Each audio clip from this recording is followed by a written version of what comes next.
Yo, what's going on, everyone? Back with another episode on the podcast. Let's get right into it, man. We have lots to talk about. We have Messi. We have NBA Finals. We have Conference League Finals to talk about. Mexico played yesterday. Lots to talk about, fam. Let's get right into it. Okay, so let's just talk about right off the bat Messi, right? He comes in as a free agent to the summer because he didn't have the best of seasons with PSG. These past two seasons, he even admitted it.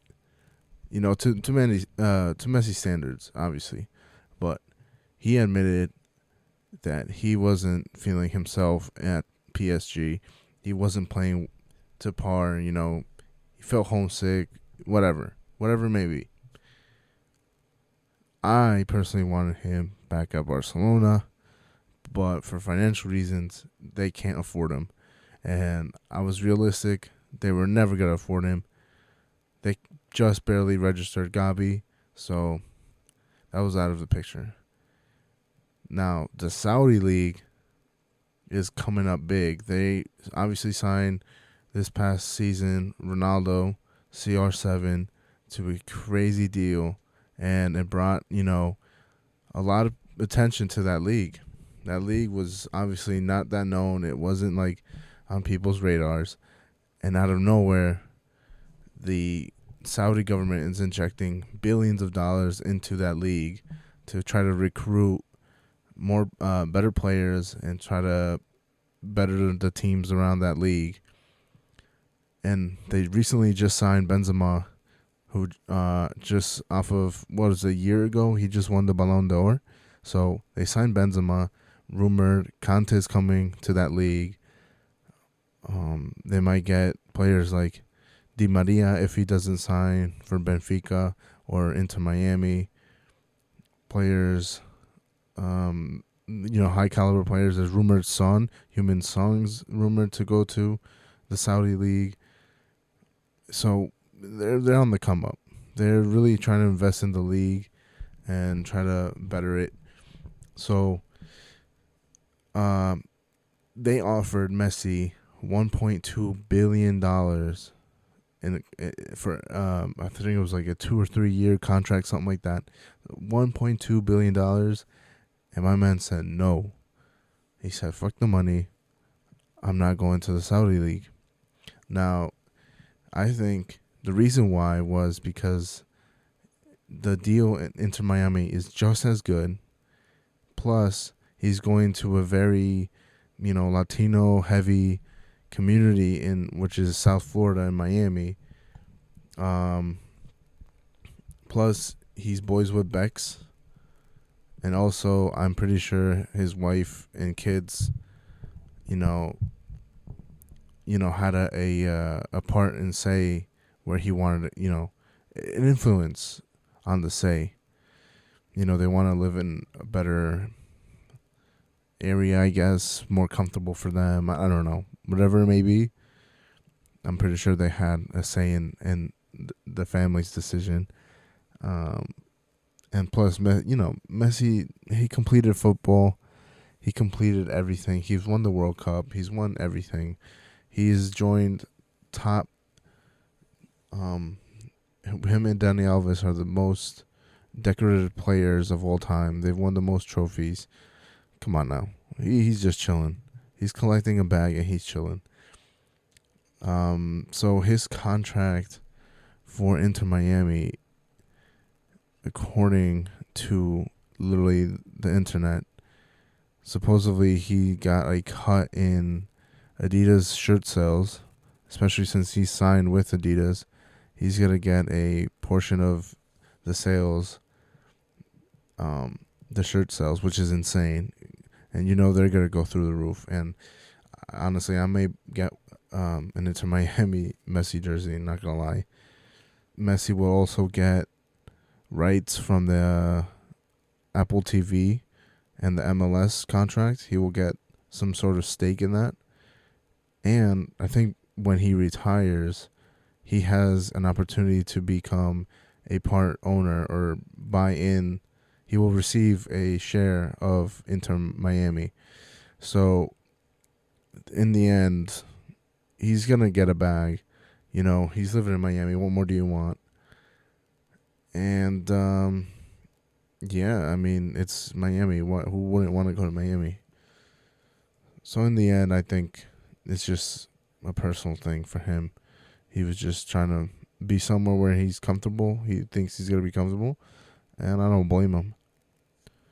As far as the football goes, as far as what I expect from that club moving forward, I think Bex and the execs will dump some money into the team, try to sign a couple other players, but yeah, that Messi, I expect him to play well. He's gonna do well. It's just, it's an easier league, so his numbers are gonna be pretty inflated, and yeah, they need to build a good team around him. Because I doubt Messi will want to play with randos and stuff. I don't know. That's the way I see it. Like get some, get my man some good players. Because I've seen a couple clips of like Al Nassr players surrounding Cristiano Ronaldo, and I mean, there's some good players, but they're also on their way out. Nothing crazy, but we'll see what happens. Exciting for the city of Miami. Exciting for MLS. Messi's chilling. He's done everything. He's won everything. Everyone's like, oh my GOAT at 35. And then Messi at 35. Bruv, come on now. Hit me up when CR7 wins a World Cup, alright? On to a less exciting topic. I'm going to move on to quickly. We'll do Conference League. I was going to talk about Mexico, but nobody really cares except me and my fellow paisas. But listen, the Conference League, it is, it's off to a good start. This is second year, and Mourinho, he is a highly sought out after manager. He's won everything. So, given that he won the first Europa League, not Europa League, the Europa Conference League trophy, that means that it gives it, some sort of credibility. Now, this year, it was West Ham and Fiorentina, and let me tell you, West Ham really, they did their thing. They sat back, they allowed pressure, and then they countered and, were opportunistic with their opportunities. That's the best way to put it, because Fiorentina dominated possession, they dominated opportunities, shots on target, shots on goal, everything. They were the better team, and unfortunately, they didn't win. And that's what happens in football. That's the way it happens. That's sometimes the way the cookie crumbles. They dominated possession. Total shots, they had more. Better passing in the final third. More time of possession, all that. I mean, as far as, possessive stats, they've won. Shots on target, total shots, they won. But in the end, West Ham created better opportunities than them, and they capitalized. That pass from Paqueta to Bowen was amazing. He literally took it around half, a little bit before half, and he just put it behind the Fiorentina highline defense, and Bowen was onto it, finished with his left. Boom, game. Literally right on the 90th minute. So, kudos to them. Moyes boys did it. And they have a European Cup. First trophy in, as I said, 34 years since 1980 FA Cup. So, you know, good for them. They've been knocking on the door because the last 3 years they've been playing a lot of European matches. They've done well in the league, in the Prem, so good for them. I think there was a stat I saw somewhere, along with like City, United, Liverpool. I'm pretty sure West Ham was up there with the top 5 or 6 clubs in the Prem with the most matches played in the last 3-4 seasons. I'm pretty sure it was like 3 seasons because they've literally played all the Prem games, Cup games, and on top of that, Europa League, and then this year Conference League. So maybe that explains the drop off in the league, but now they're going to be playing Europa League next season because they just won the Conference League. So, there's going to be like 7 or 8 teams in Europe from the Prem. It's going to be insane. Okay, so congratulations to West Ham. They have more trophies than Arsenal this season. Crazy. All right, so now I want to talk a little bit about Mexico. These guys, I don't know. The way I saw the game, it was alright. They did okay. They beat the team that they were supposed to beat. My biggest takeaway from this game was, Charlie Rodriguez stinks. He's not good. I still, to this day, I don't know. I don't understand why he gets all this burn on the team. He's always being selected as one of the better. He's always being selected to the first team sheet. And I don't get it. And nothing ever comes, like, I'm going to look up his stats on the national team right now. Because to me, he is so mid. I don't know why he gets burned over anybody else. Stats in Mexico national team. I gotta fact check this because he pisses me off. Here we go. In the World Cup, he played 2 matches, 0s across the board. In the World Cup qualifiers, 12 matches, 0s across the board. CONCACAF Gold Cup in 2019, 6 matches, 1 assist, 1 yellow card. What does he do? In Monterrey, let's see. He's been there for 1, 2, 3, 4 seasons. From 2018-19 to 2021-22. He scored 4 goals, racked up 15 assists. I guess his best year was his first year there. He had 6 assists and then just immensely dropped off. At Cruz Azul, he's been there for 2 years now, 2 seasons. He has 5 goals, 9 assists. So pretty average numbers, bang average numbers. Doesn't do anything remarkable or noticeable in the national team. And I saw the highlights of him. Just I saw like a compilation on Twitter of his highlights and of this game versus Guatemala, and it was terrible.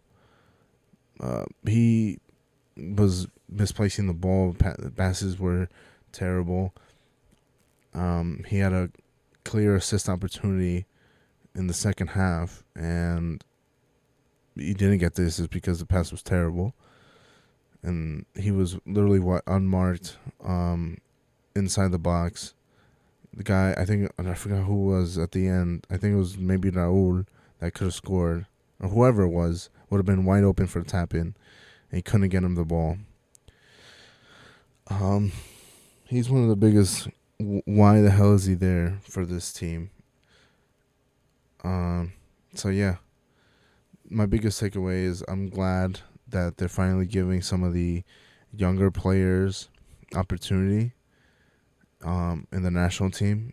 And yes, it's not the best team to play against, but listen, any experience is good. Who I'm really, excited about is Jonathan Herrera. He's a winger, plays for Atlas, 22 years old. He had a good rating. His match rating was a 7.0. Couple shots on net. He had says here, I'm getting these numbers on FootMob. 78% passing. Successful dribbles, 2 out of 4. Not bad.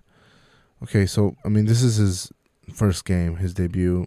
Had other couple good players from Liga MX, young players.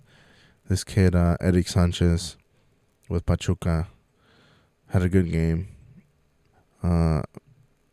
Mexico's best rated player was, according to FootMob, Kelvin Alvarez, 7.9. My overall rating for this team, first game, was solid out of 10. 7. They won the game, home crowd, expected, so points for that. Nothing spectacular, didn't play poorly. They did what they were supposed to do.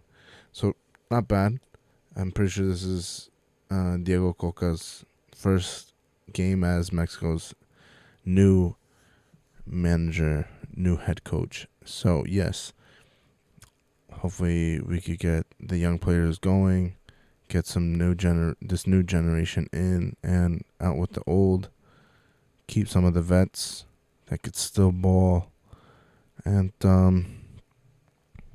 move on, and hopefully really prepare. My biggest thing, because obviously Mexico, United States, and Canada get the automatic bid for the next World Cup because they host. I really hope they're able to get some great friendlies, organize some great friendlies against top European teams, South American teams.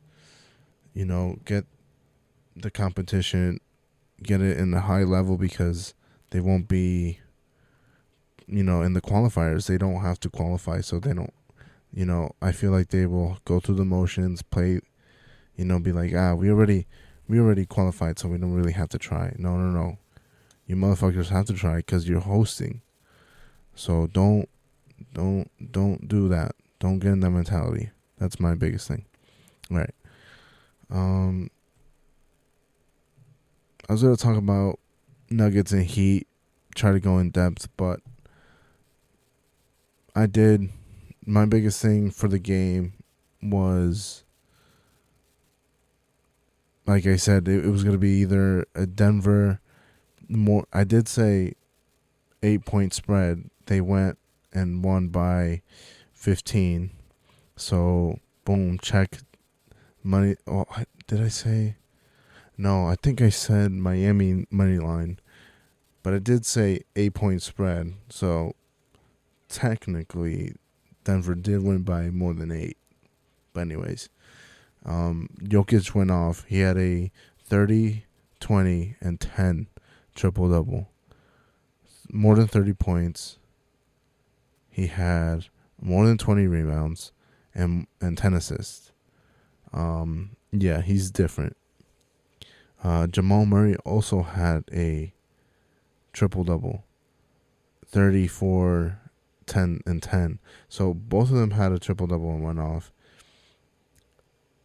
Miami just, I don't know what it was. They just didn't come out in the second half, because the first half they played well.